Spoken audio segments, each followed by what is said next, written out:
Joining me now, David Bossie, former deputy campaign manager for President Trump, president of Citizens United, and a Fox News contributor who spent time as a lead investigator on congressional probes into the Clinton White House. And Lanny Davis, former special counsel to President Bill Clinton, who became well known for defending him during the Lewinsky scandal. He is also the author of the new book, The Unmaking of the President, 2016. Gentlemen, welcome. Great to have both of you with us tonight. You both have a lot of experience in this area and with these investigations. So, Lanny, let me begin with you. Does President Clinton need a new answer to that question now?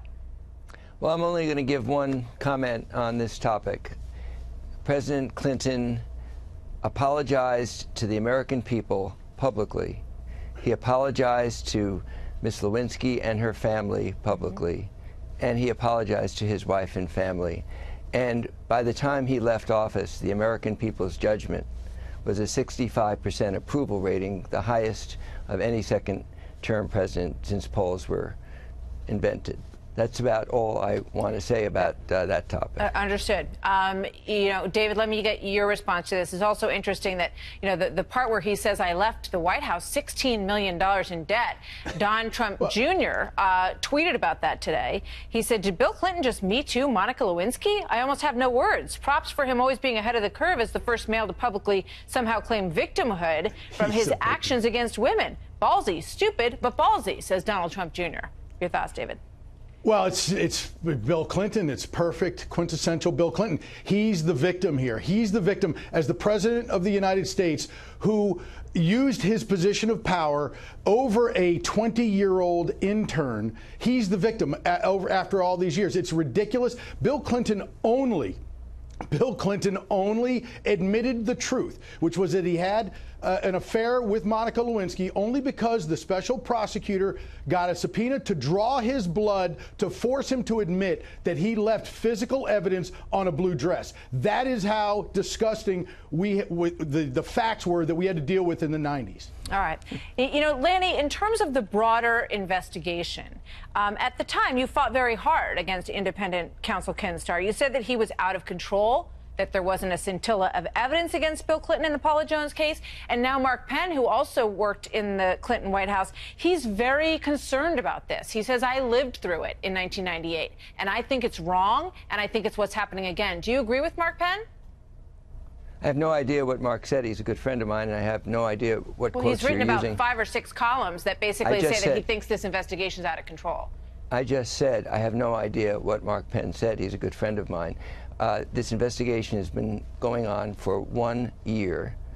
And at 1 year into Watergate, President Nixon said, 1 year is enough, let's close the investigation. 1 year later, he resigned.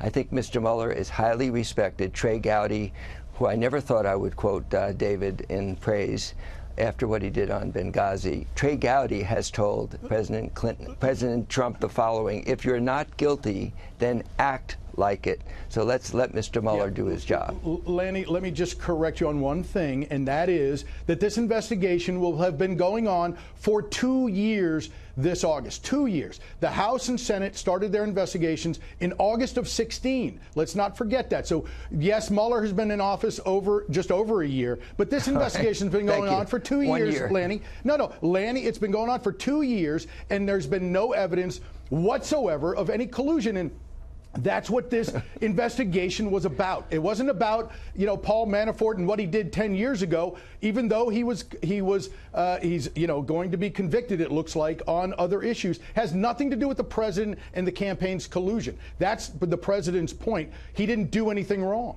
And also, just to Lanny, that was an interview that I did with Trey Gowdy. The part that doesn't get picked up a whole lot was that he said, I don't think President Trump did anything wrong. He said, from everything we're seeing, there's no indication that he's done anything wrong. I don't think is certainly fair, because we haven't seen the facts yet. My friend David Bossie, who has become a friend over the years... But you say he should be impeached. Wait a minute, Lanny. You just said he should be impeached. You say President Trump should be impeached. And then you just said in the last breath that you don't think you have all the facts. Who just said he should be impeached? I did not say that. You have said that. I have said he should be investigated. I don't know whether he should be impeached. My book, which thank you for mentioning, Martha, calls for an investigation. And my friend David Bossie, we have become friends over the years, forgot to mention that Ken Starr investigated Bill Clinton and Mrs. Clinton for 7 years and $60 million. And back then, David wasn't complaining.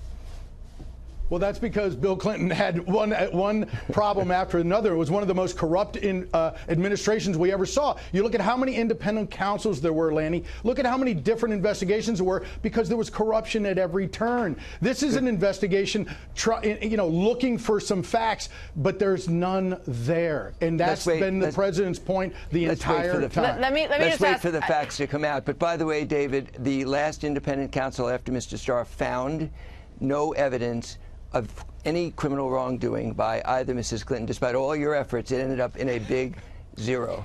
All right. Yeah. Let me ask you about James Comey, because I know that in your book, The Unmaking of the President, 2016, and by that you mean Hillary Clinton, because you believe that James Comey's actions toward the end of the campaign literally unmade her opportunity to be president. And you believe he lied. How so?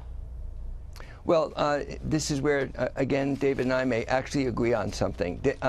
Comey lied when he said he was obligated to show the Congress that he was investigating the emails because of what he testified to, when all he actually said, and he knows that this is all he said, is, "I will look at."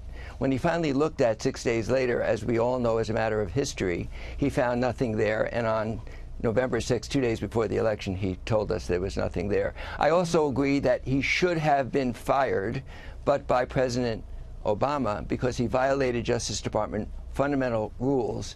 I don't agree with President Trump's reason for firing, but he should have been fired. All right. And just to be clear, at this point, you do not believe that there should be impeachment proceedings against President Trump? Not without an investigation. I want to see what the facts are after a thorough investigation. I'd like it to be a bipartisan judgment rather than a partisan one, which is what occurred to Bill Clinton in 1998. Understood. And Martha, that's why we need Republicans to keep control of the House, because that's the only way there won't be impeachment. The Democrats have no policy positions. They have no agenda other than to impeach this president to end his remarkable agenda and his successes. All right, guys. Remarkable. Thank you. I know you're not going to agree on that one. Himself. Lanny, thank you. David, thank you both. Great to have you here.